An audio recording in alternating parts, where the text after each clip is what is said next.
Dadi widadari ku didesain mau roh gantenge wong mau bojone tok. Nak roh wong liya mbok ketok opo pokoke roe ku nak sing apik ya bojone tok. Nak ning donya piye coba takokno. Nak ning donya kan bojom sering istighfar. Nah nasibe aku wis untuk bojo ngene ngono. Sampai ngandani anak sing perawan ngene, "Nduk, kowe buka-buka aja ngalami koyo aku." Mateno wong tenan. Muji bojone wong liya ora tau gelem muji bojone dhewe. Lah nek takok, "Lah kok ngono, Gus? Kowe lau tekem ya ngono." Ndek bojo iku ngeluh. Lah iya akhirnya diwales pangeran bojomu untuk kowe ya. Lho aku dhek lakonan ngono. Wah, tangga kabeh bojone ayu kok aku tok sing bisa terusno dhewe-dhewe. Wae kabeh dihisab dhewe-dhewe. Dadi widadari kelakuane ra ngono piye?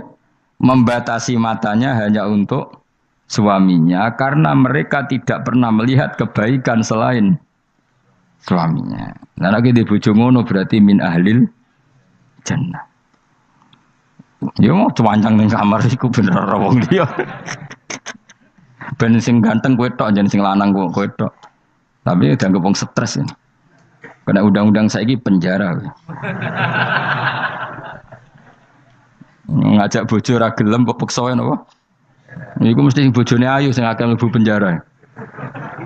Nek bojone elek kan padha ra gelem.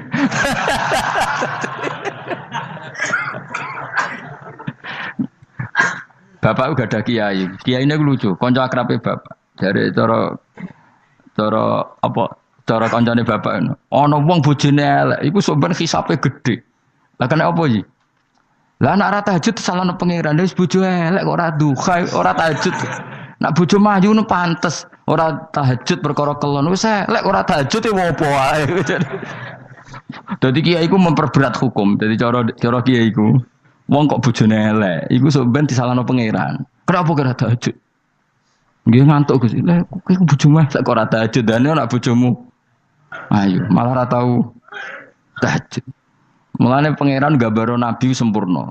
Nabi ku nak tahajud. Iku Aisyah turu ning ngarepe. Aisyah ku wahyu perawan turu ning ngarepe. Iku tetep diterusno tahajud. Jajal kowe di bojo wahyu, apa tahajud terus bojomu gelem kira-kira mbok terusno to? Milih ndi? Bojomu elek ora tau tahajud, mau kelon apa meneh bojomu. Kanjeng Nabi gambarane iku pe salat. Aisyah turu ning ngarepe. Iku diterusno salat. Sampai Aisyah kecewa, piye wong iku malah tahajud terus sih. Masyhur ngene hadis-hadis. Aku ora ngarah, kowe kebayang. Di bojo ayu ape tahajud, pas bojo mapian. Lah iku parah meneh wis bojone elek. Kelon ra gelem mergo elek, tahajud ra gelem mergo ngantuk, gak di prestasi. Lafit ora donya ora akhirat. Parah wis. Marah ini ngene iku marah ini. Jebule dongane kebanteran, ya Allah, meskipun di dunia aku di bojo elek, kula nyuwun bidadari sing ayu teng akhirat, bojomu tangi telabrak. Ora usah ngono, ora usah ndonga iso kok. Ya Allah. Kabeh ana gentine Gusti. Tapi bahasane aja jelas ya Allah. Kabeh ana apa? Apa bojomu ngamuk? Apa Mas maksude? Yo, maksude ra piye biasa wae. Mulane kula nek ana imam ndongakno ngono iku ora mentolo. Imam salat jenazah, jane donga iku ora usah banter-banter.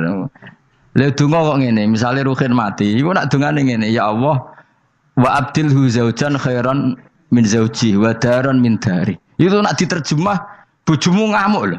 Ya Allah kasih dia istri yang lebih baik ketimbang istri yang sekarang. Wa daran khairan min dari, kasih dia rumah yang lebih baik timbang rumah yang. Tapi alhamdulillah dora faham yo. Amin. Padahal doa itu sangat menyinggung loh. Ya, isih dapal donga iku. Iku aja terusno, maksudnya iku. Nah, ana wong mati kan dongane diantar ya Allahumma pokoke wa abdilhu zaujan khairan min zauji wa daron. Itu nak diterjemahkan. Gusti niki mawon teng donya di bojo ngeten niki teng donya mawon. Genti nggih Gusti teng akhirat. Kan artine ngono. Apa wa abdilhu digenti tambah Gusti kok. Tukar tambah maksudnya Gusti. Jadi wong ra pahamu barokah. Amin amin. Nah kalau mboten nate maca donga niku. Langsung badaron khairon min dari. Mergo nak zaujan kadang sing wedok isih nangis. Cek muni amin amin wah perkara gitu. Maksudnya donga iku ya ora ngono, tapi terjemahannya kan ngono, wa abdilhu zaujan khairon. Maksudnya gini loh. Jadikan kalau istri kamu itu nanti masuk surga, berarti terjemahnya itu jadikan watak istri ini lebih baik ketimbang watak yang sekarang. Plus ada tambahan di sana karena nanti kan widadari piro kan jarimu 70 ya. Berarti 70 siji apa 70 plus bojomu? Gak 70 itu 70 siji. Tapi jare wong paling ayu sing kok donya ya. Tenan ora ya wong kuwi sampeyan delok wae ora usah takok aku saiki sampeyan delok. Lah gunane opo kowe takok aku jebule mlebu neraka. Gak penting, ngono iku rasa kiyaine ya goblok, takoki ngono dijawab, ora usah dijawab. Mlebu swarga sik, lagi takok. Lah nek kono bantah, nek wis swarga ora usah takok, Gus. Lah iya padha ae mlebu neraka gunane apa ora iku? Ya ora usah takok ya. Pokoke kok ning swarga ketemu, ya Gus bener jebule jenengan ngono. Gampang kan? Ya tapi aku aja padha, mosok santrine entuk 70 kene 70 ya ora. Tetep aku ora trimo, jumlahe padha ya ora trimo. Kadar ayune padha ya ora trimo. Tetep mbek pangeran ya tetep beda tetep. Padha-padha numpak pesawat ya tetep beda kelas sembrono iku. Tetep beda. Nontor apik mripate dikhamul ayun terus mripate iku gedhe hisanuha tegese jembare ayun. Dadi nak wong Arab bayangno wong ayu iku ya mripate gak sipit. Ya pancen ya tenan, kowe ro wong ayu Arab be ayu Cina tetep ayu Arab. Mergo ayu Arab hasil apa inun dikhamul ayun mripate gedhe. Sayu-ayune wong sipit be ayune wong ya cek wae saiki. Sale ayune wong Uzbek be ayune wong Cina. Kowe milih ndi? Uzbek wis contoh ngono mbok pilih ya ora gelem pokoke. Wong ngongkon milih wae. Milih ndi kan ayune Uzbek be Cina. Uzbek, tapi sing mbok pilih ora gelem. Ya milih wae saya apa? Wong milih. Maksudnya itu tenan, bener pangeran pokoknya ayu sing kelas standar sing dikhamul ayun. Kaana guna koyok-koyok seduhune bidadari filau niku bedun niku endok. Maksudnya ninu'am kedua burung unta maknun kan tersimpan. Mastunur disimpan biraisihi kelawan utorisihi kelawan apa sayape utawa apa iku lho sing bulune ikilah an-nu'am. Maksudnya koyok endok putih sing terselip utawa tertutupi oleh bulu. Maksudnya indah. Ya wong ayu transparan ambek rontok kena kere iku seru sing rontok kena kere ngono lho. Pokoke ngono. Wis kowe milih wae senajan turun kesampaian pokoke milih saiki wae. La yasilu ora tumeka ilahi maring ikila apa ayun utawa maring ikila ainihinna apa hubarun apa bleduk. Walau nuhu wa wa albayat fi sufratin wa ahsanu ing dalam agak-agak kekuningan ahsanu alwani nisa iku luwe apik-apike warnane wong wedok. Pokoke ora usah takok, sampeyan lakoni. Faqbala mengko madhep sapa ba'dum sebagiane ahlul jannah. Ba'du ahlil jannah tegese sebagiane ahli swarga madhep ala ba'din ing atase sebagian ya tasauluna hale saling takok sapa ahlul jannah. Amma sing perkara maro kang wis kliwat apa mabihim lan ahlul jannah fid dunya ing dalem dunya. Iki kula terusno Mas ora iso dilereni. Niki kan critane ngeten iki. Wong ahli swarga niku nek ning swarga niku takok kanca bisnise ning donya. Nah, mitra bisnise iku mlebu neraka karena kafir. Iki nunjukno nak wong saleh iku oleh kancanan wong kafir. Asal ndak harbi lho ya. Saya ulang lagi ya. Misalnya kowe urip ning Uni Soviet utawa urip ning Korea utawa bahkan urip ning Jakarta. Kan bisa saja mitra bisnismu ini orang kafir. Tapi dia perlakuannya ke kita baik. Urusan profesionalitas kerja juga apa? Baik. Singkat cerita, ketika di dunia aku sempat, misalnya kita dijak dugem gak gelem, dijak zina gak gelem, terus dijak maling gak gelem, terus si kafir tadi ngomentari ngene, kenapa kayak ora gelem zina, ora gelem maling? Ya kita nanti kan dibangkitkan, dimintai tanggung jawab. Terus dari sing kafir ndak tenan ngono iku. Mosok orang mati mau dibangkitkan lagi. Nah, ketika perdebatan zaman di dunia terus mbok akhiri, ya wis karwane sok mben. Nah ternyata kalimat sampean karwane sok ben mbek Allah diwujudkan ketika kamu nanti masuk surga. Kowe takok, ya Allah saya beri hak ketemu teman saya yang berdebat sama saya. Singkat cerita, Kamu dikasih lorong sama Allah untuk ketemu dia. Kancamu wis ning neraka. Jadi nunjukno wong nak ra kesampean dendame gak lega iku manusa. Wis manusa wis ngono kabeh. Sampai ning swarga iku nak ora kesampean dendam. Akhire ketemu ning neraka. Piye saiki kowe mbek aku bener ndi? Nyatane aku saiki ning swarga. Kowe kan sing ngomong nak aku wis mati iku ora iso tangi meneh. Nyatane aku saiki tangi. Tangiku ning swarga kowe neraka. Bar ketemu kabeh lega lagi dibalekno ning swarga. Lha wis disebut fal yaumal ladzina amanu minal kufari yadhakun alal araiki yang zurun hal suwibal kufaru makanu yafalun. Jadi nanti kamu yang punya teman-teman di masa lalu dikei kursi dilunggono ndurin rokok, tapi sudah diatur mbek pangeran sedemikian rupa supaya kowe ora ceblok. Tapi nek aku milih ora usah jajal ya, mau tetep wis milih. Artinya nek kowe dendam ku dituruti mbek pangeran. Misalnya ana wong sing ning donya kok ngojang ngaji ta, entuk apa? Kowe cek mangkel diomongi ngono. Terus kowe baru kayak ngaji jalan mlebu, iku ora lega nek gak ketemu wong iki. Lah repote jebule ketemu wong iki swargane sak dhuwure kowe. Wah yo. Repot. Akeh-akeh ora insyaallah ora, nek sing nyai insyaallah ora bakal swarga sak dhuwurmu. Tapi yo nek umat Nabi muga-muga di sepuro. Nak dhuwure wis takoki, lho ketangone aku kok swarga sak dhuwurmu. Bariku aku gebutun terus istighfar. Sementara kebar tanya dendam terus, mulane swarga ndek. Tanah ngono ya repot toh. Tapi intine ning ayat iki iku ana wong saleh kancanan wong kafir. Zaman ning donya sering dinyek nak sampean ra ono hari kebang. Lah iku wong sing mukmin mlebu swarga iki gak lega sedurunge mengkonfirmasi ulang ketemu koncone sing zaman ning do. Dan iku ambek Allah diberi hak. Napa diberi? Hak iku disebut apa? Fal yaumal ladzina amanu minal kufari yadhakun alal araiki yang zurun hal suwibal kufaru makanu ya falun pun jeng terus nokola ko iluminum gak diterangno ora iso ngakhiri pokoke ngono sok ben terusane kola ko iluminum ini kanali korin. Setelah saya jadi kiai dan penelitian, saya itu berkali-kali didatangi dokter, tentara, juga polisi. Mereka sering bilang gini, "Gus, saya ini dokter negeri. Saya ke NTT, ke Papua, karena saya muslim, berkebutuhan Islam, maka dibikinkan musola, dibikinkan masjid. Kalau kiai tidak bisa, bikin sendiri urunan mau narik siapa itu. Mau narik tarikan di jalan yang mau nyumbang siapa. Tapi kalau kebutuhan negara, karena tugas negara, ya difasilitasi negara dan tidak dianggap misionaris karena negara. Begitu juga di beberapa negara yang non muslim kayak di Argentina, di Venezuela itu ada masjid, ada kajian Islam ya karena duta besar dan itu aparat negara. Disinilah kearifan para ulama berkoalisi dengan umarok dengan makna yang positif bahwa agama ini harus ditopang umarok, sistem negara. Tentu di situ ada tentara, ada polisi, ada macam-macam. Kita sebagai kiai juga enggak berdaya di depan para bandar narkoba apa-apa kalau enggak ada BNN. Kita mau apa dengan korupsi kalau enggak ada KPK. Sehingga kearifan para guru-guru kita, mulai Mbah Maimun, bapak saya sendiri, NU, Muhammadiyah, semua ormas-ormas Islam itu pasti maulah kerjasama. Karena kita siapa ya? Kalau enggak kerjasama. Dan di antara pesan Rasulullah SAW adalah yaduwahi ma'al jamaah.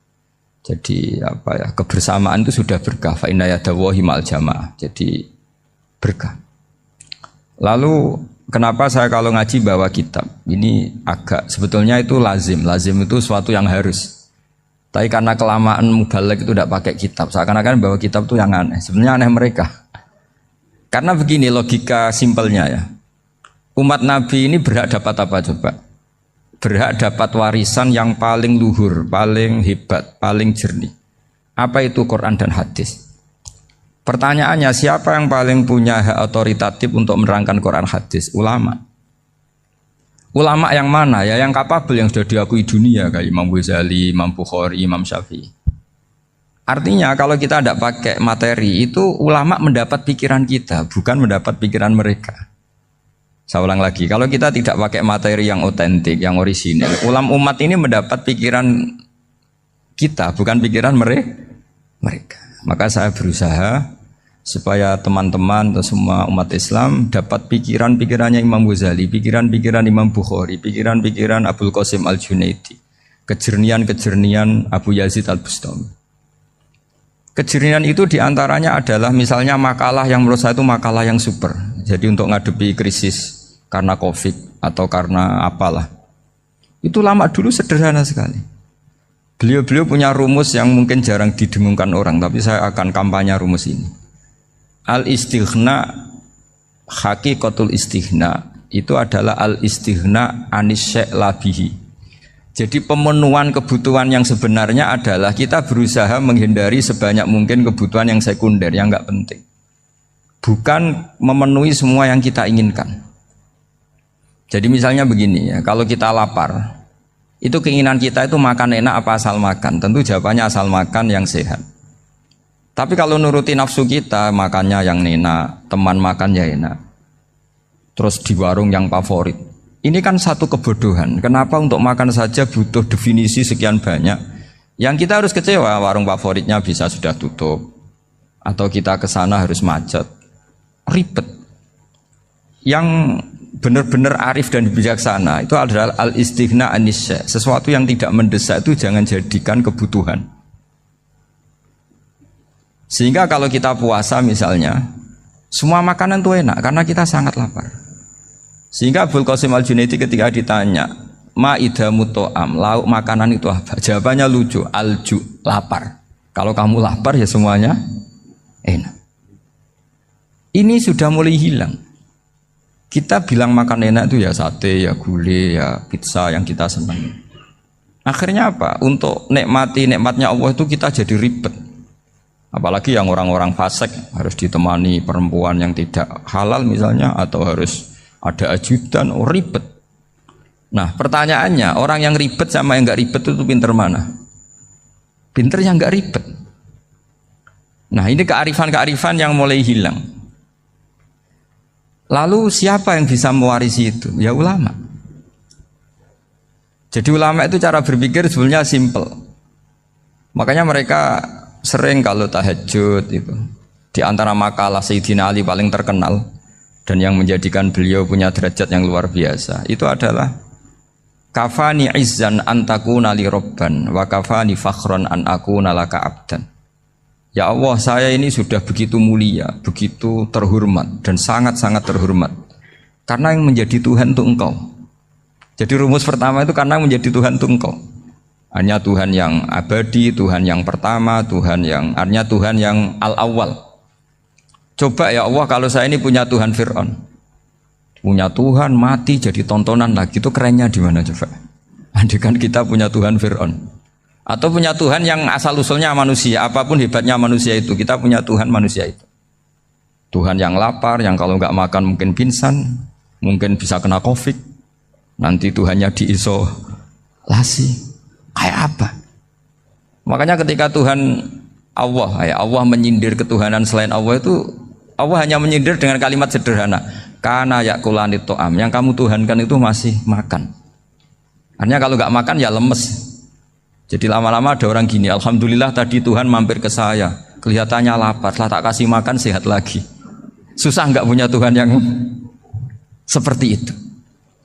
Beda dengan Tuhan kita. Tuhan yang nggak butuh makan, nggak butuh minum, al-qayyum, zat yang berdiri sendiri tanpa butuh yang lain. Al-awwal, sebelum ada langit bumi sudah ada Tuhan kita yaitu Allah. Bandingkan dengan Tuhan-Tuhan yang dipertuhan yang lain, yang adanya setelah bumi, misalnya Fir'aun dan sebagainya. Sehingga Sayyidina Ali pertama jadi kebanggaan apa? Kafani izzan antakuna li robban. Saya ini keren betul karena punya Tuhan yaitu Engkau. Tuhan yang lahul asma'ul husna, Tuhan yang semuanya punya kebaikan, punya keabadian, punya keagungan. Terus wa kafani fakhron an akuna laka abdan, dan saya bangga sekali karena saya menjadi hambamu. Kalau saya jadi hambanya Pak Rektor ribet kan? Sudah tak hormati ternyata nanti tidak rektor. Ya kan ribet kan? Terus pokoknya ribet. Jadi budaknya manusia itu ribet. Makanya ada seorang wali datang ke temannya yang jadi presiden atau jadi raja. Datang ke situ karena tidak punya uang, mau minta uang karena temannya raja. Setelah sampai sana ternyata temannya ini karena orang soleh pas berdoa, ya Allah saya minta ini, minta ini, minta ini. Terus si wali tadi pulang. Tanya, kenapa kamu pulang? ternyata dia sama, masih minta-minta kayak saya. Gitu. Jadi sederhana dia. Sama-sama minta kamu, minta zat yang kamu mintain katanya. Jadi dulu itu orang itu sebegitu dekat dengan Allah.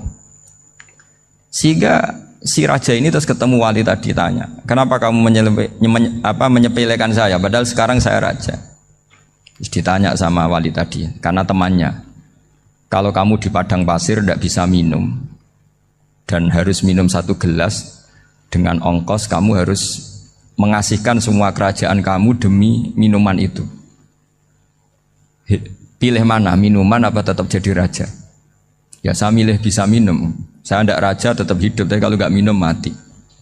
Bagaimana Anda bangga dengan satu kerajaan sing la yusawi kak samain, yang tidak sama dengan segelas air. Jadi artinya terus mereka melihat jadi raja itu ya biasa, jadi presiden biasa, jadi rektor biasa. Karena mereka biasa berlogika, hakikatul izzah itu ya taqarrub ila Allah, yang benar-benar terhormat itu ya dekat dengan Allah. Begitu seterusnya mereka bikin paradok-paradok yang aneh, tapi itu menjadi pelajaran. Bapak saya Ki Nur Salim itu senang baca anekdot Nasiruddin Koja.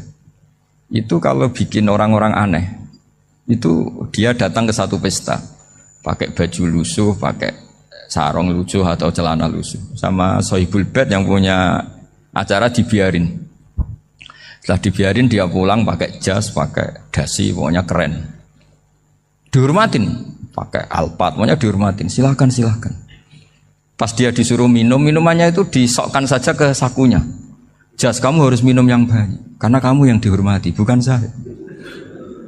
Terus makanan semuanya diletakkan di saku, ada yang apa, ayo kamu makan yang banyak. Alpatnya juga gitu, dikasih sate apa, ayo kamu makan yang banyak. Mereka tidak melihat saya, melihat kamu. Akhirnya orang satu pesta itu istighfar semua, berarti kita ini salah. Terus dia pidato, kenapa kamu uang gitu? Tadi saya datang, orangnya sama. Gara-gara beda pakaian, penghormatannya beda. Berarti yang berhak dapat makanan ini jasa ya, bukan saya. Betapa naifnya kita sebagai orang. Ternyata kita masih hormat sesuatu yang seperti itu, yang atribut lah. Jadi orang-orang sufi itu orang yang bisa menertawakan dunia. Akhirnya ya pertama dia dianggap orang gila, masa jas dikasih makan, dikasih minum. Tapi secara fikih dia benar, haram dia makan. Karena pas dia datang dibiarin, setelah pakai jas dikasih makan. Berarti hakikat yang dapat rezeki siapa? Jasnya apa orangnya? Jasnya apa orangnya? Jasnya. Jadi itu orang-orang sufi, kearifan orang-orang dulu itu bisa ngelola hal-hal yang keseharian menjadi luar biasa. Ada seorang wali melihat istrinya makan 1 piring, anaknya makan 1 piring. Ditanya, kalian kenyang? Wah, kenyang sekali. Melihat anaknya minum kopi 1 cingkir, senang. Kalian senang sekali. Wah, kalau senang dengan hal-hal yang murah bisa, ngapain harus senang dengan hal-hal yang mewah? Bodoh sekali saya. Sehingga terus mereka bisa qanaah. Qanaah itu ya hidup itu simpel, sederhana. Jadi tentu saya tidak akan ngomong yang muluk-muluk, selain itu tidak bidang saya juga apa ya. Kita ini butuh obat di kondisi Covid seperti ini, butuh kesederhanaan, butuh apa ya? Istighna tadi. Kita harus istighna billah an ghairillah. Jadi sudah cukup bahwa Allah ini segalanya. Sehingga tadi saya dengarin himnenya Unisula, yang paling saya kagum adalah dimulai dengan kalimat-kalimat thayyibah. Di antara tugas suci Nabi Ibrahim dan semua Nabi adalah wa ja'alaha kalimatam baqiyatan fi aqibih. Nabi Ibrahim itu Nabi yang diberi gelar Allah. Dia adalah Nabi yang menjadikan kalimat tauhid itu kalimat yang abadi. Fi akibih, di anak turunnya, di semua generasinya, baik anak turun karena gen maupun karena pembinaan, karena pendidikan. Ini penting sekali saya utarakan karena apa? Satu kehidupan itu sebenarnya digerakkan oleh kata-kata, oleh moto kalau orang bahasa modern. Sehingga banyak ulama mengatakan al-ibarat kutun li'ailatil mustami'in, bahwa redaksi atau moto atau pegangan hidup itu penggerak kehidupan. Sehingga sebetulnya manusia itu digerakkan oleh kalimah-kalimah itu, oleh moto-moto itu, oleh prinsip-prinsip hidup itu. Misalnya orang Palestina itu tiap hari ke pasar gitu. Mereka ke laut itu. Ditanya, kenapa tidak takut tembak Israel? Jawabannya lucu. Kena tembak ya mati, enggak makan ya mati. nggak kerja ya mati. Ya sudah sama-sama mati ya mendingan aktivitas normal. Tapi saya tidak menyarankan itu untuk melawan COVID. Ini cerita saja nanti. Kamu jangan provokator itu. Karena ini wilayah sensitif. Jadi banyak orang yang poligami. Kalau ditanya alasannya gitu, istri satu ya cerewet, dua ya cerewet, mendingan 4. Ya banyak ya gitu. Tapi ada yang kebalikan, istri satu cerewet saja hampir jantungan, apalagi 4, tinggal matinya kan gitu. Itu semua yang menggerakkan itu kalimat. Kalimat itu satu pegangan. Banyak orang loh yang nggak ingin jadi rektor tuh banyak loh Pak Bejo. Jangan kira semua dosen ingin jadi rektor. Melihat rektor sibuk rapat, mempertahankan reputasi Unisula, terus sering pegang kepala. Ngapain repot-repot? Jadi tukang sapu aja dapat gaji, ngopi, rokokan, selesai. Bodoh amat jadi rektor, mikir orang banyak. Banyak loh orang yang nggak ingin jadi presiden tuh banyak. Karena ngopi nyaman, gak ada yang ganggu. Mau tidur sampai jam 9 siang juga gak ada yang ganggu. Sehingga mereka melihat pegawai negeri itu gak keren, orang kok diatur jam, disiplin.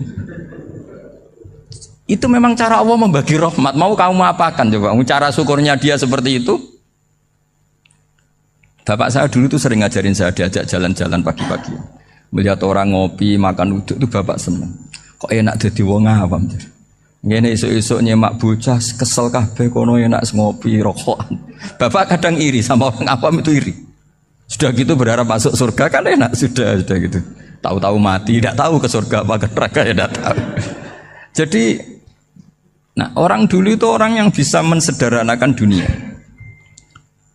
Sehingga ya sudah cara bahagia. Makanya saya alhamdulillah saya ini kerjasama sama UII sama beberapa kampus. Memang amdan itu sengaja. Kampus itu ya punya sistem yang nggak bisa mewakili sistem kiai. Kiai juga punya sistem yang nggak terwakili oleh kampus juga sebaliknya saling melengkapi. Saya sering ketemu rektor UI, rektor kampus-kampus Islam. Mereka cerita, Gus pendidikan pondok harusnya dimodernkan gini-gini. Saya bilang, kalau pondok modern kayak kampus itu nanti saya ketemu Allah nggak bisa jawab. Kenapa Gus? Saya beri contoh gini. Kalau misalnya perempuan perawan lah atau apa saja namanya perempuan mau tanya tentang menstruasi atau haid. Kalau semuanya sistem kampus dia harus kuliah dulu. Registrasi dulu, kuliah dulu, bayar dulu dan dapat jawabannya nunggu mata kuliah pas itu. Bandingkan kalau sistem pondok, saya tuh sering ke pasar sama anak saya dicegat sama ibu-ibu. Gus, anak saya ngalami gini-gini, keluar darah terus menerus, nggak 6 hari tapi 1 bulan penuh. Itu hukumnya apa Gus ya? Nanti saya mau sowan ke jenengan. Nggak usah sowan di sini aja. Ya sudah, sebelum mengeluarkan darah yang rutin seperti itu biasanya haidnya berapa hari? 6 hari ya sudah ikut yang 6 hari, yang lainnya istighatsah. Ngoten tok Gus, ya udah ya. Begitu terus di masalah udhiyah Pak. Ya coba kalau semuanya pakai sistem kampus, daftar dulu, bayar dulu. Jadi ini nggak ada jawabannya, nunggu mata kuliah itu baru dapat jawaban. Itu biasa nggak sholat bertahun-tahun karena belum ada jawaban tentang itu. Nah itu kalau misalnya orang mati, tahunya cara apa memulasara jenazah itu nunggu kuliah dulu, pas mata pelajaran itu dulu, baru menangani orang mati. Berarti orang mati itu tergeledak semua. Tapi kalau kiai kan enggak. Kesini orang mati terbakar, kalau dimandiin malah badannya copot-copot, itu gimana hukumnya? Ini ada orang mati Gus Kendat, ini disolati apa enggak? Ada orang mati apa itu oplosan ya kan? Itu disolati enggak? Soal sering ditanya gitu. Gak usah registrasi Pak Rektor, gak usah registrasi, gak usah daftar, gak usah seminar. Makanya kalau orang kampus wani kiai itu ya kualat tenan gitu, karena ini yang on time. Ya. Tapi pondok seperti saya ya ikrar seikrar-ikrarnya pentingnya kampus karena melatih efisiensi waktu, disiplin, tata kelola manajemen sehingga kita ya hormat. Tapi tadi kita harus saling melengkapi sehingga saya tunjukkan ke publik bahwa saya hormat sekali sama polisi, sama tentara. Coba kita bisa apa ngadepi bandar narkoba kalau enggak polisi? Bisa apa coba menjaga NKRI kalau enggak tentara? Begitu juga ya sudahlah kita memang fa inna yadallahi ma'al jamaah, kita berkah itu kalau bersama-sama. Enggak bisa kita sendiri.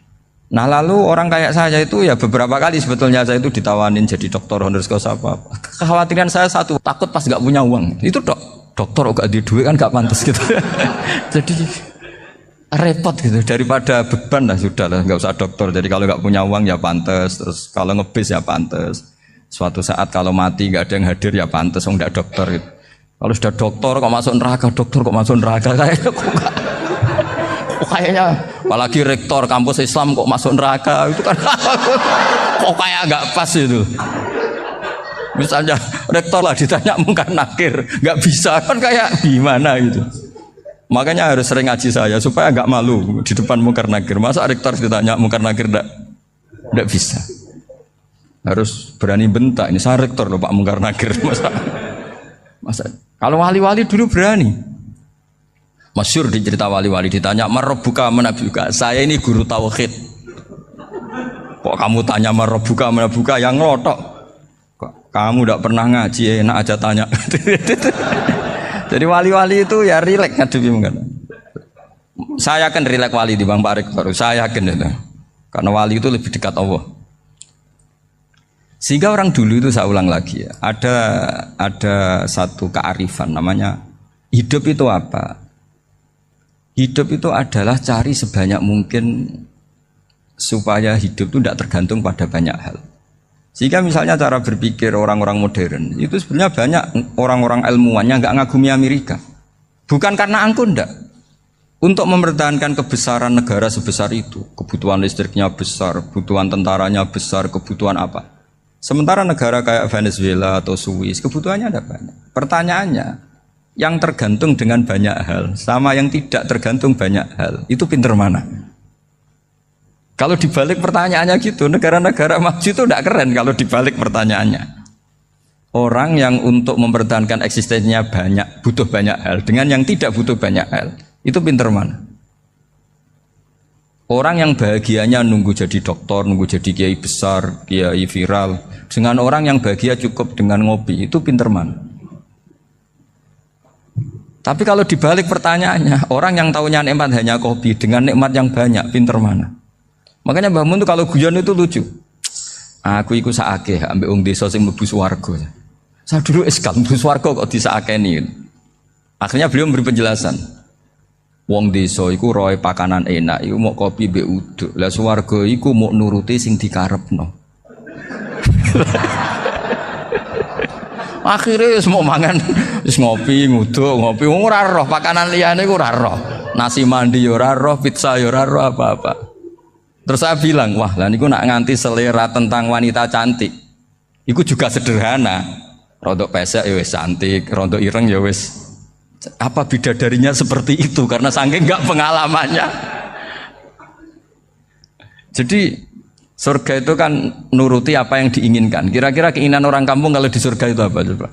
Makanan apa coba? Ya nak senengnya ketemel gemblong itu. Artinya malaikat lebih suka nangani surganya orang-orang kampung timbang Pak Rektor. Ini sudah ribet ini.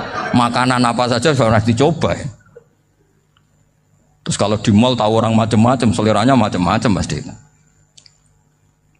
Enak mana kalau sampai jadi malaikat pelayan surga? Suka ngelayani orang kampung apa yang orang kota? Orang kampung kan. Jadi ya itu guyon tapi itu menjadi pikiran kita bahwa orang yang banyak kebutuhan itu sebetulnya banyak kebodohannya karena menggantungkan kebahagiaannya dengan banyak hal. Makanya Imam Syafi'i ngendikan istighna itu apa? Al istighna anisya'i. Yang dikatakan kecukupan adalah berusaha sebanyak mungkin banyak hal tidak kamu butuhkan. Bukan memenuhi semua kebutuhan kamu karena nafsu kamu ini tidak ada batasnya gitu. Kalau kamu penuhin nggak akan selesai. Itu ada perempuan yang kurang cantik itu minta doa saya, Gus doain suami saya kaya, terus tak guyonin, terus nggak minta.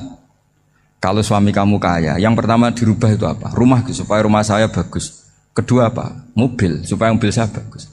Nanti yang dievaluasi itu kamu. Mobil bagus, Alphard, rumah mewah, istrinya kamu pasti itu dievaluasi. Langsung nggak usah sudah gini aja kan. Jadi pertama yang dievaluasi itu kaya itu coba kalau suami kaya itu yang dievaluasi pertama rumah ya, rumah ganti. Setelah itu apa? Mobil. Kira-kira berikutnya akhirnya sudah nggak jadi. Nabi Ibrahim itu pernah minta umur panjang. Keren umur panjang. Sama Allah nggak dijawab. Datang orang tua gitu mertamu ke Nabi Ibrahim, terus disuguhi dikasih kurma. Apa itu? Kok kurma apa? Anggur yang sudah matang sekali, sudah dimakan. Setelah dimakan meler keluar lagi, dimakan lagi meler lagi. Terus Nabi Ibrahim masuk lagi ke kamar. Ya Allah, doanya tak cancel. Nanti kalau saya tua kayak itu. Jadi Allah itu nggak jawab langsung tapi ngirimkan itu. Akhirnya ya Allah nggak jadi. Nanti takut itu. Saya pernah ngalami jadi kiai tadi ada ibu-ibu ya nggak pati cantik lah. Suaminya tuh miskin sekali. Minta doa saya supaya kaya. Bareng tak kasih pertimbangan itu udah nggak usah nggak jadi. Jadi itu kearifan. Tapi kearifan ini harus kita tanamkan. Saya nggak bisa membayangkan Indonesia yang besar ini. Andai kan tidak ada qanaah. Nerimo ing pantum. Coba sekarang ada Covid.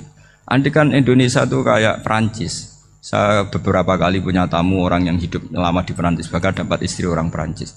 Itu dulu nggak begitu mencintai Indonesia. Tapi setelah di Perancis 2 tahun, wah Indonesia hebat. Di Perancis tuh kata dia kalau cerita, semua kebutuhan masyarakat itu dibebankan ke negara. Apa saja minta negara, apa saja nyoal negara. Sementara Indonesia coba kalau Indonesia mengalami seperti ini kok tidak ada konaan rimo ing pantum, bisa kios Indonesia. Orang miskin nyalahkan negara, kelaparan nyalahkan negara, apa saja. Tapi barokahnya dididik kiai jogeman nyalahno wong liya. Urip pun rimo ing pantum, diame. Sampai enggak ngerti kalau Covid. Banyak tuh orang-orang kampung itu, orang lugu-lugu itu. Mbah niki saking Covid, salam ning Covid muga-muga umure panjang. Dikira Covid itu nama orang yang ahli sosial itu. Mbak niki dana saking Covid. Matur nuwun sampekno salamku muga-muga umur panjang.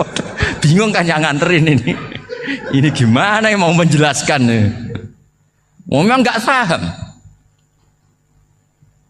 Ribet kan.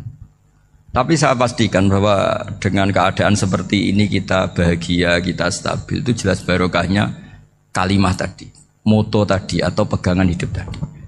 Makanya disebut al-ibarat qutun li'ailatil mustami'in, bahwa redaksi atau kata-kata atau pegangan atau filosofi hidup apalah namanya itu adalah penyemangat. Karena kata-kata ini memang luar biasa. Ketika sahabat perang demi kebenaran, zaman itu ya pasti benar karena yang dibela Nabi. Dulu itu kan enak zaman Nabi, yang dibela mesti benarnya, musuhnya mesti salahnya. Sehingga dulu itu memang harus tegas. Kalau sekarang mau tegas gimana? Yang kamu bela tidak mesti benar, musuhnya tidak mesti salah. Ribet kan kalau misalnya saya tukaran sama Pak Rektor, kamu mau bela mana kan bingung. Saya tidak mesti benar, saya tidak Nabi. Pak Rektor apalagi nggak mesti benar lagi kan? Ribet kan? Jadi kalau kita mau perang sekarang itu mau pede gimana? Enggak. Makanya banyak ulama sekarang tuh mau tegas tuh nggak berani karena ya banyak hal yang abu-abu lah wilayahnya. Misalnya pilihan presiden atau pilihan bupati, pilihan menteri. Kamu mati-matian bela itu, yang kamu bela tidak mesti benar, musuh kamu tidak mesti salah. Misalnya pilihan bupati, wah ini kabupaten ini baik kalau bupatinya ini, yang satu bilang ini, terus tim suksesnya kamu tanya, kamu yakin? Ya tidak juga. Lah kenapa semangat? Kan saya botohnya, paling alasannya ya itu aja, bukan yang lain. Beda dengan zaman Nabi, Nabinya mesti benar, Abu Jahalnya mesti salah. Kan enak, aturan mainnya jelas. Singkat cerita dalam perang itu banyak sahabat yang alami luka, ngalami apa gitu. Kemudian curhat lah ke Nabi, ya Nabi gara-gara derekkan jenengan, ngikuti jenengan saya harus ngalami seperti ini. Ngiranya orang itu diapresiasi sama Allah keluarnya. Ternyata sama Allah gak diapresiasi.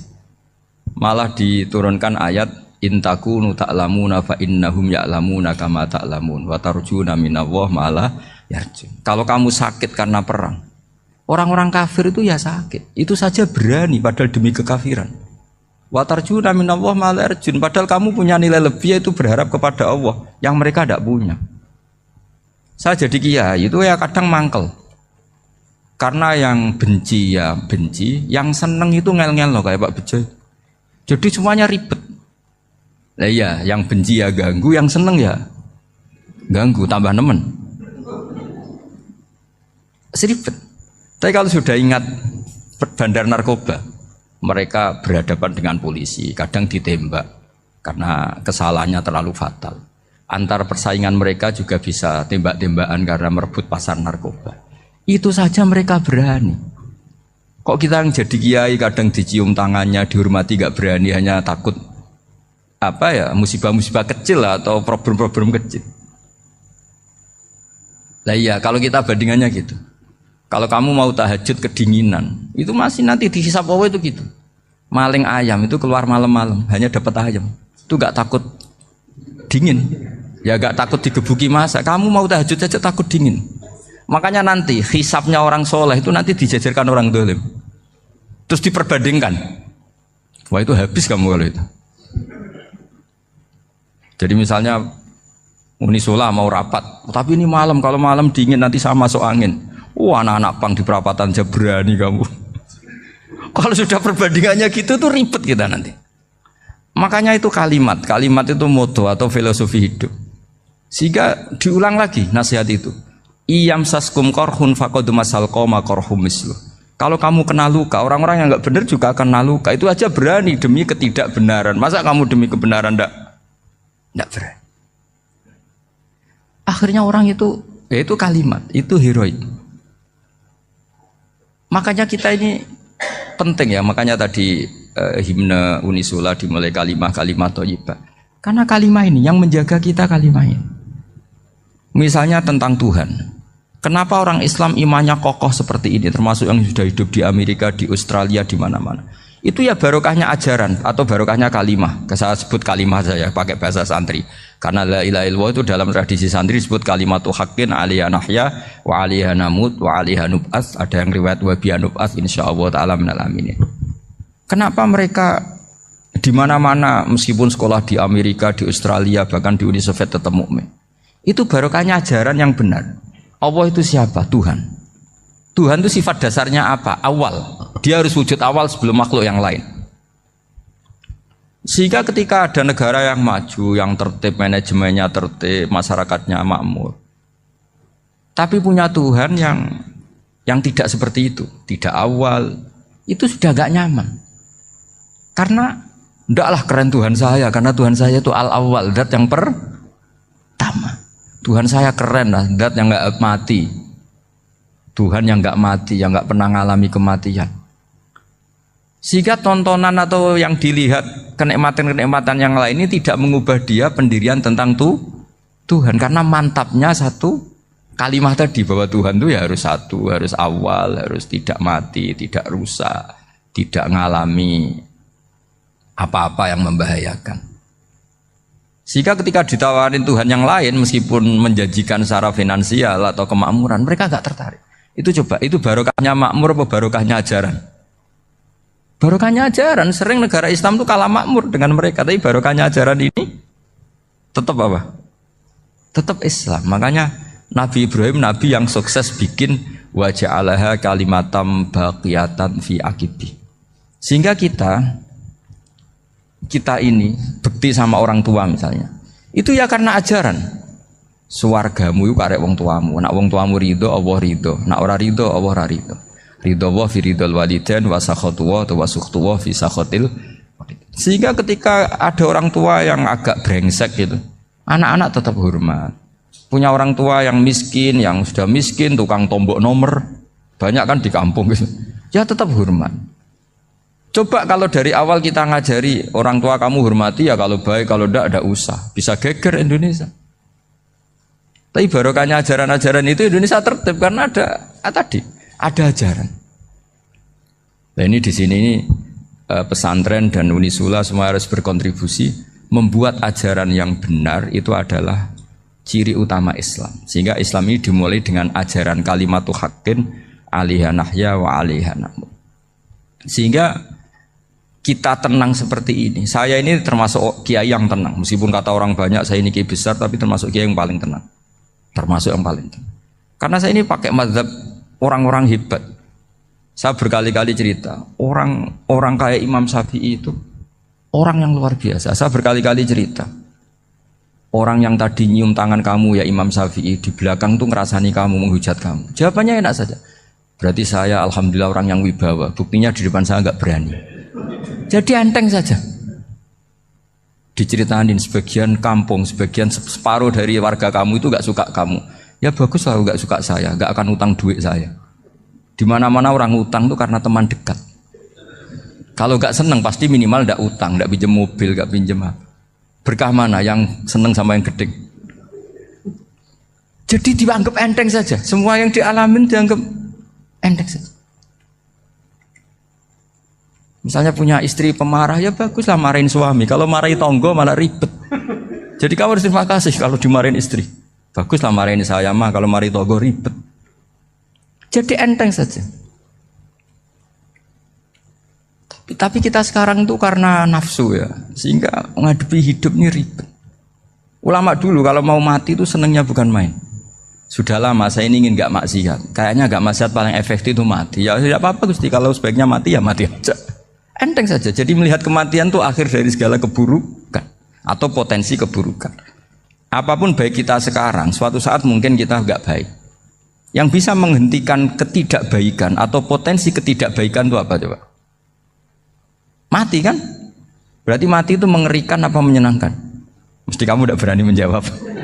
Meskipun secara ilmu kamu berani, tapi secara rasa agak berani kan? Saya ulang lagi ya. Yang bisa menghentikan keburukan atau potensi keburukan itu apa coba? Apa? Kematian. Berarti kematian itu menyenangkan atau menyusahkan?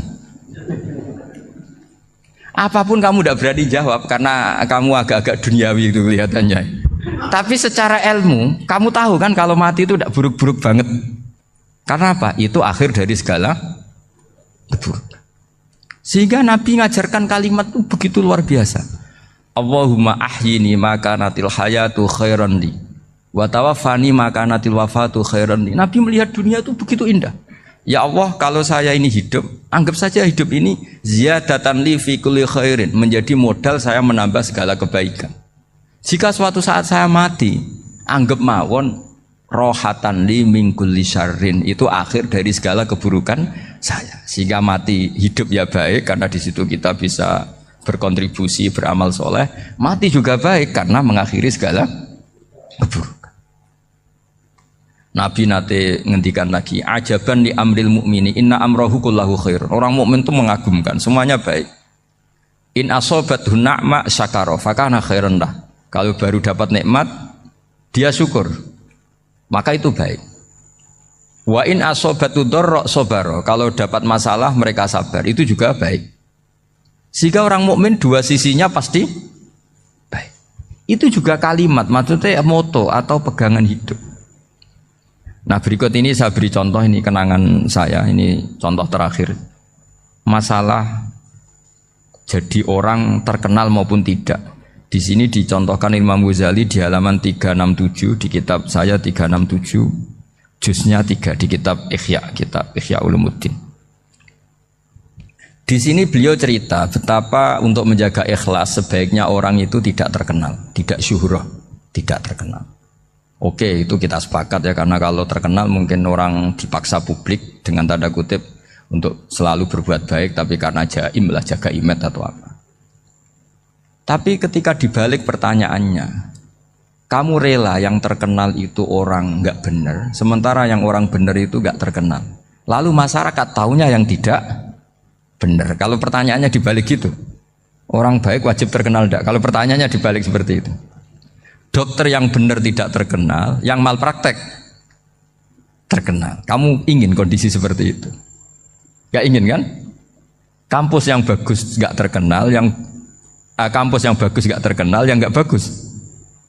Nah, artinya apa? Gara-gara olah kata, olah pikiran, ini logika jadi rubah. Lagi-lagi apa? Jawaban itu ada di kata-kata sebetulnya. Makanya bab-bab seperti ini tidak usahlah kita berdebat, berpolemik. Sebaiknya orang itu humul, menutup diri, apa sebaiknya orang terkenal, itu nggak perlu seperti itu. Sudah terserah Tuhan saja.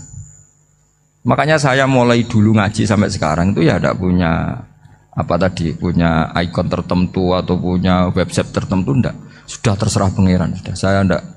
Saya juga tidak sok suci materialistik atau enggak ya, tidak mikir saya.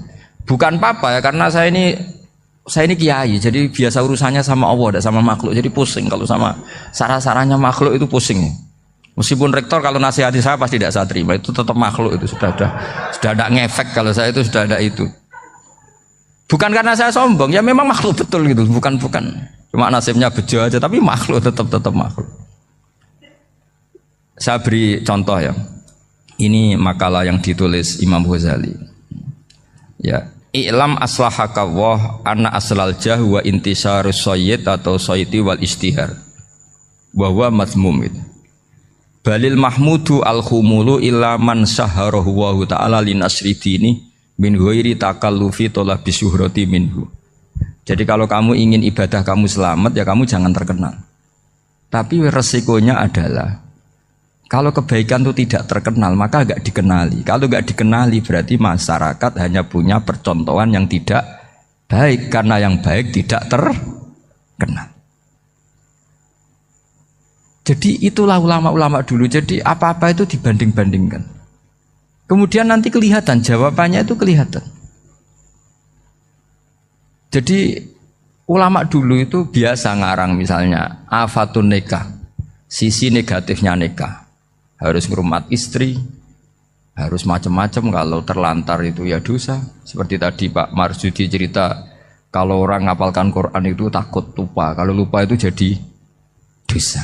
Pertanyaannya, kalau semua orang takut lupa, takut dosa, semua orang nggak hafal Quran karena potongan-potongan lupa. Cara berpikir tidak seperti itu. Kalau berpikir ya namanya hafalan, ya inginnya hafal, kan nggak ingin lupa. Lah nanti kalau takdirnya lupa karena hal-hal yang dimaklumi oleh syariat itu enggak yang termasuk dosa. Yang dosa itu lupa tak liwiri udhrin syar'iyyan, lupa yang tidak ada sebab yang apa? Syar'i. Tapi lupa bawaan EQ-nya tidak bagus. Lupa bawaan sering dibentak. Oh itu enggak masalah karena bawaannya orang tertekan itu ya lupa. Coba kamu hafal Quran, terus punya kredit jatuh tempo, pas hari itu aku yakin enggak cerdas sudah. Itu bawaannya orang tertekan itu pasti lupa. Jadi ya saya teruskan ya. Jadi terus ada makalah yang sangat bagus sekali tentang itu. Saya baca ya.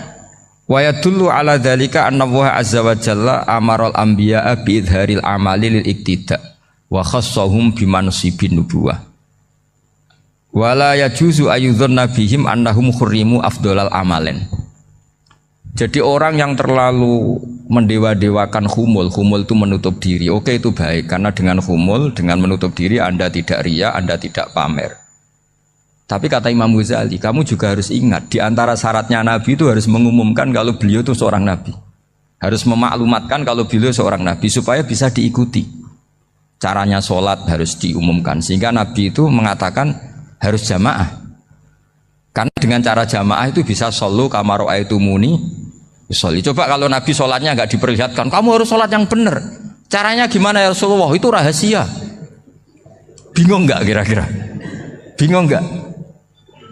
Ya misalnya amal rahasia selalu lebih baik. Terus ada pertanyaan, Nabi ngendikan kamu sholat yang benar. Caranya gimana Nabi? Ya itu rahasia. Terus gimana coba? Tapi Nabi ngendikan apa? Shollu kama ra'aitumuni usolli. Ya sudah kamu sholat, niru saya sholat. Berarti Nabi sholatnya diperlihatkan apa disembunyikan? Diperlihatkan. Jadi begitu juga saya berkali-kali bilang, orang tahu kalau itu bidan ya berdasar tulisan itu bidan. Tahu kalau itu dokter gigi ya itu dokter gigi.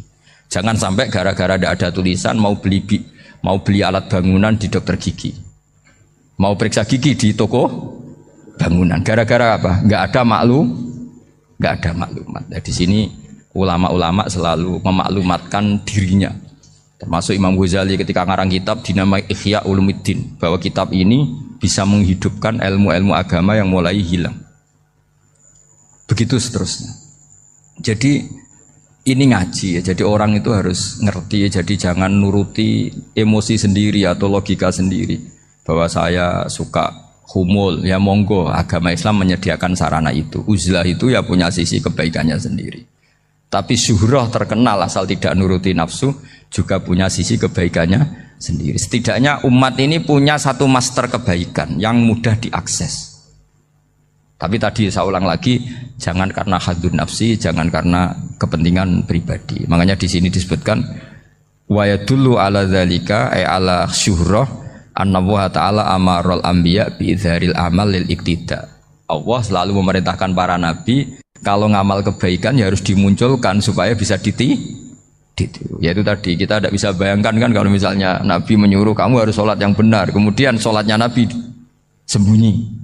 Lalu ditanya, Nabi saya niru siapa? Wah itu rahasia, kamu nggak boleh lihat sholat saya saat takut tidak ikhlas. Ribet kan? Sehingga jamaah itu statusnya tetap harus. Nah bedanya harus ini ulama berpendapat harus yang apa? Fardu kifayah. Tapi fardu itu maknanya harus. Tapi bukan berarti kalau nggak jamaah sholatnya nggak sah, nggak. Tapi statusnya jamaah tetap apa? Harus. Nah barokahnya harus ini orang yang baru sholat, sholatnya langsung benar karena ada yang diikutin. Coba kalau mantan dukun baru sholat terus sholat sendiri, itu mesti mirip mantra itu. Karena dia tidak ada master percontohannya. Tapi barokahnya ada master, orang paling bodoh pun kalau sholat ya benar, karena standar ada komandonya, ada imamnya.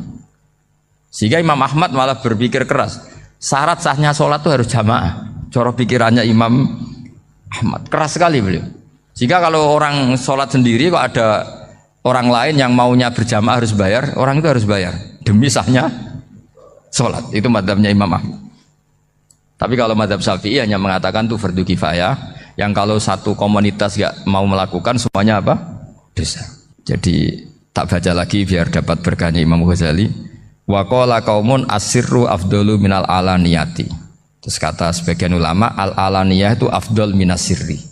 Terus diperbandingkan baik yang mana amal dipertontonkan sama anda. Terus kata Imam Ghazali, kalau orang itu bisa jaga tidak riya, maka sebaiknya dipertontonkan karena kebaikan harus yang muncul, bukan yang tidak baik yang muncul. Makanya ketika memaklumatkan diri sebagai ingin jadi generasi khairah ummah, itu kalau diterjemah itu kan, wow, khairah ummah, umat terbaik. Itu kan kayak agak angkuh. Tapi nggak apa-apa, itu nggak apa-apa. Masa kita kampanye siap degradasi moral kan ya lucu kan, masa jualan gitu kan ya lucu. Kita memang ingin mengkhidmati ummah, berbakti dengan umat, membantu supaya jadi generasi khairun apa? Ummah. Tidak apa-apa dimaklumatkan supaya dengan itu umat punya sarana. Oh kalau ingin jadi khairun ummah kuliah di sini. Jangan lalu enggak gitu. Ya sama kita dokter, maklumatkan saja dokter gigi, dokter kandungan, dokter bedah. Sehingga orang kalau mau bedah ya jangan ke dokter kandungan. Jadi barokahnya maklumat ya. Jadi saya mohon sekali ini, saya sendiri sebetulnya orang yang nggak siap terkenal sebetulnya, tapi ya sudah terserah Allah saja. Kalau itu cara Allah menyebar kebaikan, ya monggo. Pokoknya kita tawakal saja sama Allah Subhanahu wa Ta'ala.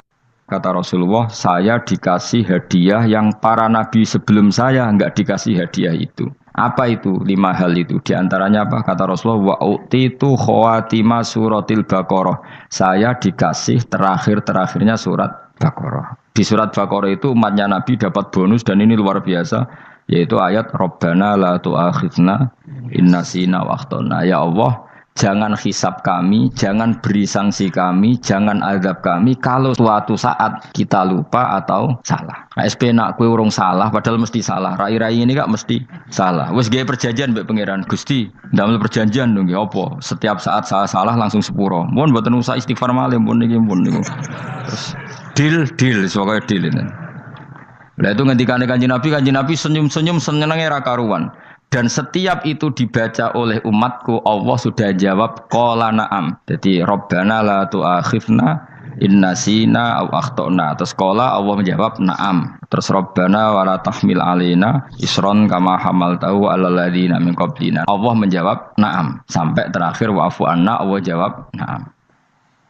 Bismillahirrahmanirrahim. Innahum sa'tamne wong akeh haula itu kesewete mengkono-mengkono wong kabeh bikori natima klan korene perkara badau kang sause iki.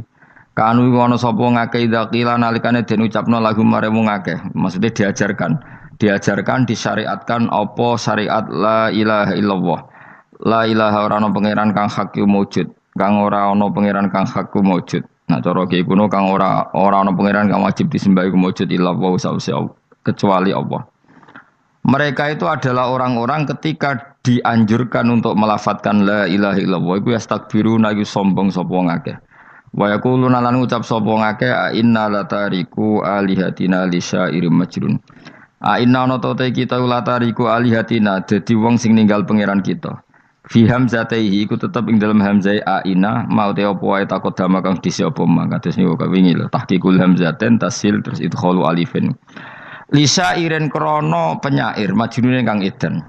Maksudnya masa kita meninggalkan ajaran leluhur hanya karena Muhammad sing kata mereka itu syair yang majnun. Di syairin kedua penyair majnun kang idan. Eli ajli qoli Muhammadin tegese krana muk nuruti omongane Muhammad. Ini jare wong kafir. Qala ta'ala bal jaa bil haqqi wa saddaqal mursalin. Bal jaa balik teko sapa Muhammad bil haqqi kelan barang sing hak kelawan barang sing nyata utawa kelan barang sing abadi. Wa saddaqal bener sapa Muhammad al mursalina ing wong sing diutus sedurunge Kanjeng Nabi Muhammad. Il jaina tegese ingkang teko kabeh bi iklan hak. Wa wa haqqu alla ilaha illallah ana pangeran kang hak wujud illallah kecuali Allah. Innakum ladzaiqul adzabil alim. Pun kula terangaken ya terus mulai napa wa qalu napa wa qalu ya wailana hadza yaumuddin terus sekedap ini asyara bidzalika.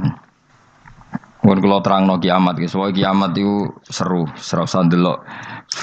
Nggih, kiamat itu seru, ora usah ndelok. Anjing ben kiamat itu semua orang dihisab, termasuk sampean-sampean bareng dihisab. Pertama sing dijak itu jelas salat. Jadi kalau masalah ibadah mahdhu itu salat, nah masalah sosial itu asal tidak saling bunuh. Terus kula terangaken ya. Terus ngendikane Rasulullah sallallahu alaihi wasallam ngendikane la yazalul mar'u fi fushatin min dini malam yusib daman haroman. Bapak malih nggih.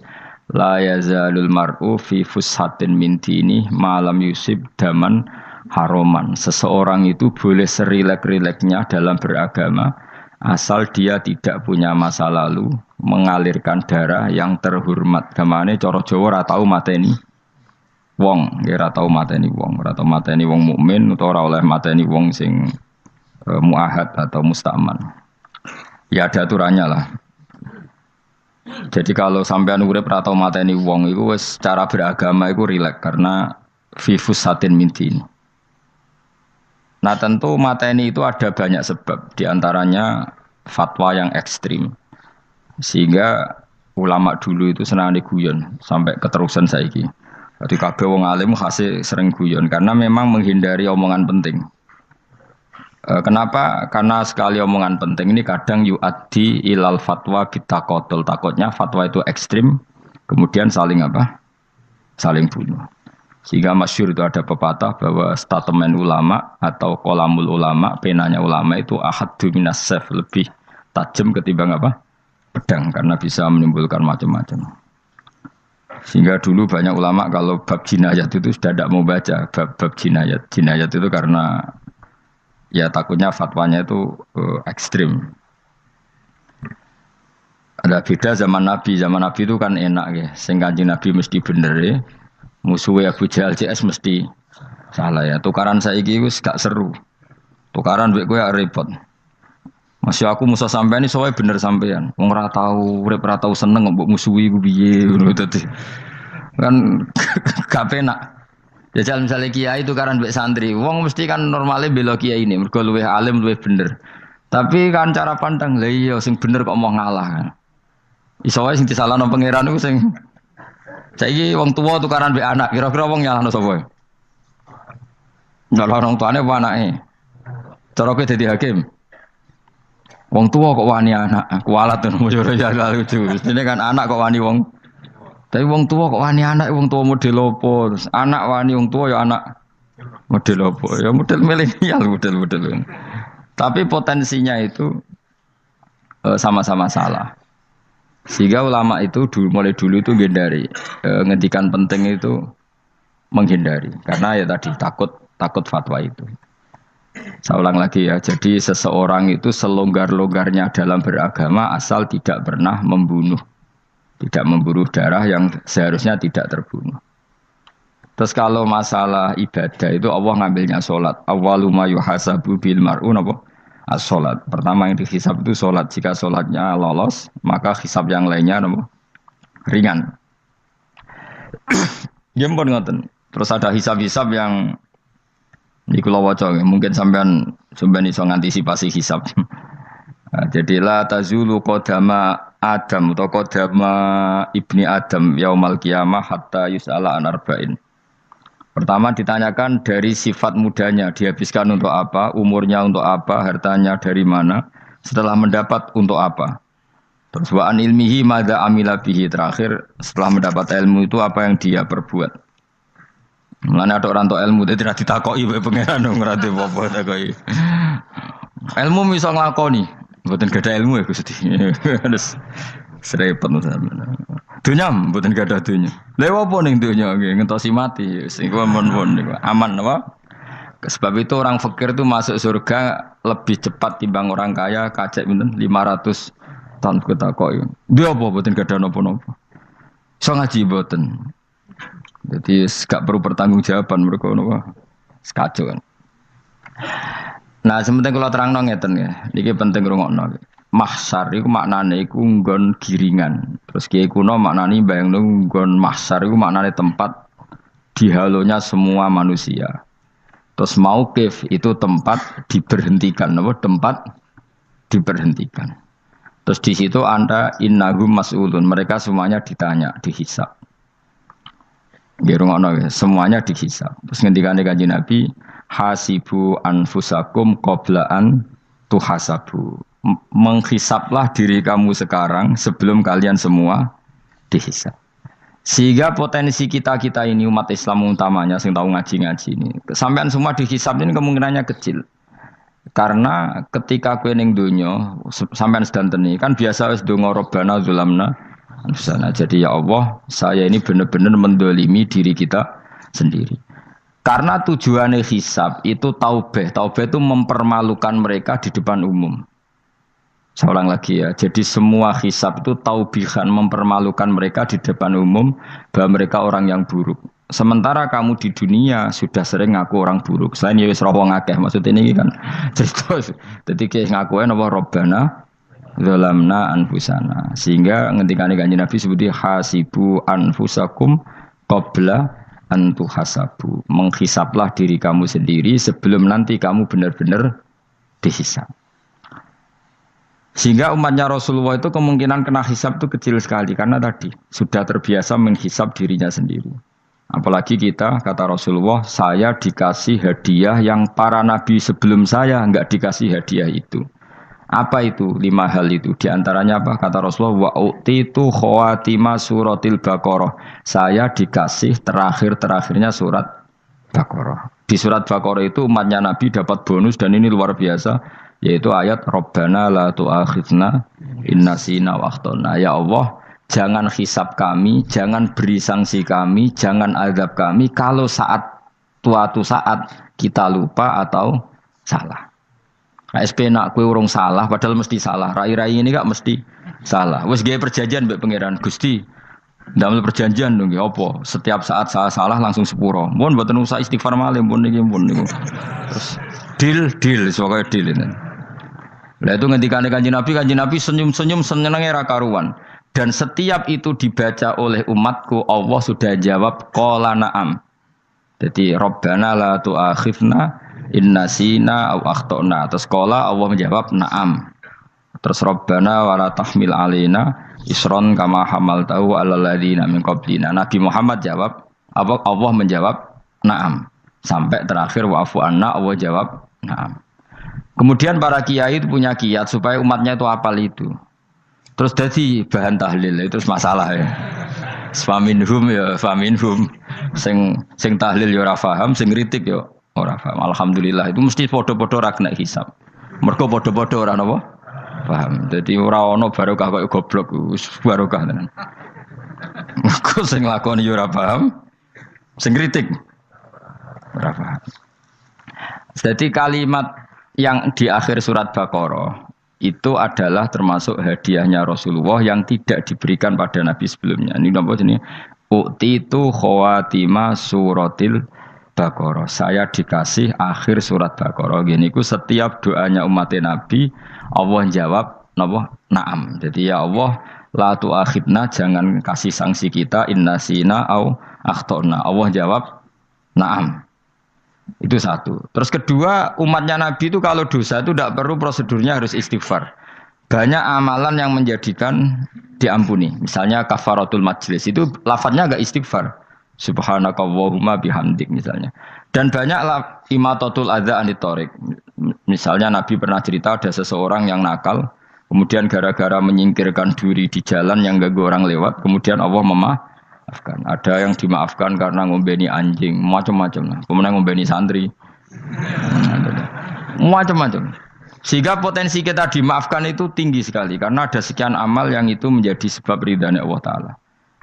Malah kalau dalam dunia wali itu ada seorang wali mau ngarang kitab, kemudian tintanya itu diminum lalat, dia membiarkan tinta itu sampai lalatnya sampai kenyang, kemudian gara-gara itu dimaafkan oleh Allah Subhanahu wa taala. Banyak sekali. Sehingga potensi kita dimaafkan tinggi. Terus turu sudah ada orang rasani wong enggak macam-macam lah. Iku ya insyaallah di sepuro pengiran. Dadi ana wali mergo kakean apa? Turu ditakoki, "Kenapa kok turu wong wali? Mboten siap roh donya, Gusti." "Kenapa?" "Donya wis rusak tok, patok mboten roh, Gusti." Lah iku ya mari swarga napa? Ya swargane wong turu ya kira-kira tok. Tapi jadi umat Nabi itu luar biasa. Makanya saya yang heran kalau ada orang alim bikin gerakan terlalu tenanan itu keliru, biasa mawon. Turu ku ya ibadah, wae agar gak zina, gak maling, wae agar gak nglakoni dosa gedhe niku sanggep ae napa? Ibadah. Karena tadi Rabbana la tu'akhidna in nasina wa akhtana. Terus Allah jawab na'am. Sehingga kiai-kiai itu takut orang itu lupa, terus dimodifikasi sedemikian rupa jadi wiridan. Tapi alhamdulillah kok banyak yang kritik. Jadi ya biar seimbang, no? Seimbang apa alam demokrasi. Jadi kalau agak kecewa ambek sing kritik, mergo insyaallah rapati paham masalah usul ini. Karena satu-satunya cara supaya orang paham tuh pancen yo dijak latihan bareng-bareng. Gak ngono wis malah ra paham blas. Ya tapi tadi ya semua itu resiko. Zaman Nabi Sugeng ana ibadah sunat dilakoni terus, Nabi yo duka, kuwatire dianggap wajib. Tapi nek ora dilakoni blas Nabi yo duka, wong sunat ora tau dilakoni. Jadi sudah alhamdulillah sekarang ana sing ngritik, ana sing setuju biar seimbang no. Wong padha ora pahame wae napa? Padha paham. Padahal makna ayat itu luar biasa. Rabbana la tu'akhidna in nasina wa akhtana. Terus kedua, Rabbana wala tahmil alaina isran kama hamaltahu alal ladzina min qablina. Ya Allah, jangan beri beban kami sebagaimana Engkau memberi beban kepada orang sebelum kami. Dulu itu kalau ada orang yang salah, itu harus dibunuh oleh orang yang tidak salah. Liyaqtulal bari'u minkum al mujrima. Supaya yang tidak salah membunuh yang salah. Sehingga ketika umatnya Nabi Musa menyembah anak sapi, ijel itu, apa kata Allah?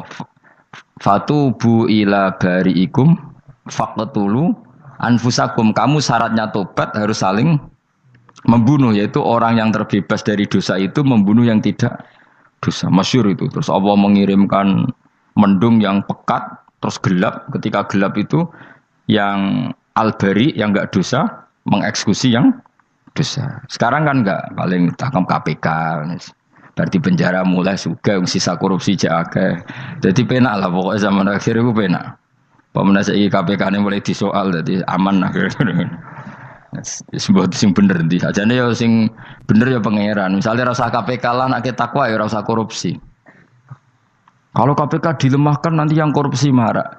Lah masih orang KPK lah nak di pangeran kan ya aman karena korupsi. Kowe ku aneh-aneh wae. Kowe ku wong mukmin kok bakas ngono. Kowe sementing iku nak kowe wedi pangeran kan ra usah polisi, ra usah KPK, wis tetep ra usah dosa wong wedine mbek pangeran. Nah, kecuali ra usah pangeran ateis, iku masalah. Ya, tapi kan omongan ini gak populer, padahal bener. Nah, aneh. Jadi karep pemilu ngene, terbebas korupsi nek ana KPK, urip makmur nek ana menteri kemakmuran. Pokoke kabeh kowe mbok gantungno pejabat negara. Mengene tau hitam jeblok, sak jeblok-jebloke. Misalnya rasa sejahtera, sare menteri sosial harusnya gini-gini. Ngono korupsi salah KPK. Ngono ana ora keamanan salah polisi. Senengane nyalahno wong. Wis kali-kali nganggo tauhid. Nek ana adab iku mergo dosa yang sudah kelewat. Ya tapi kan nggak mungkin ngomong bernegara gitu. Tapi atas nama iman bahasa kita seperti itu. Kalau atas nama bernegara emang kita butuh polisi, butuh tentara, butuh KPK. Tapi atas nama iman ya tadi. Kalau kita diberi sanksi Allah itu rata-rata dari bima qaddamat ya daga itu pasti ada salah yang pernah Anda apa lakukan. Ya, tapi sudah lah ini zaman sudah seperti ini. Anut umumnya wong akeh.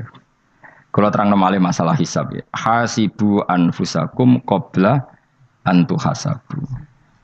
Kamu menghisaplah diri kamu sebelum kamu dihisab. Misalnya saya sebagai ulama, tentu hisab terberat saya itu kitmanul ilmi, menyembunyikan apa? Ilmu. Karena ilmu kalau disembunyikan tuh bahaya sekali. Bayangkan di alam fisik. Misalnya ada orang berkebutuhan pada kemaksiatan, terus di situ ditulis bar, karaoke misalnya.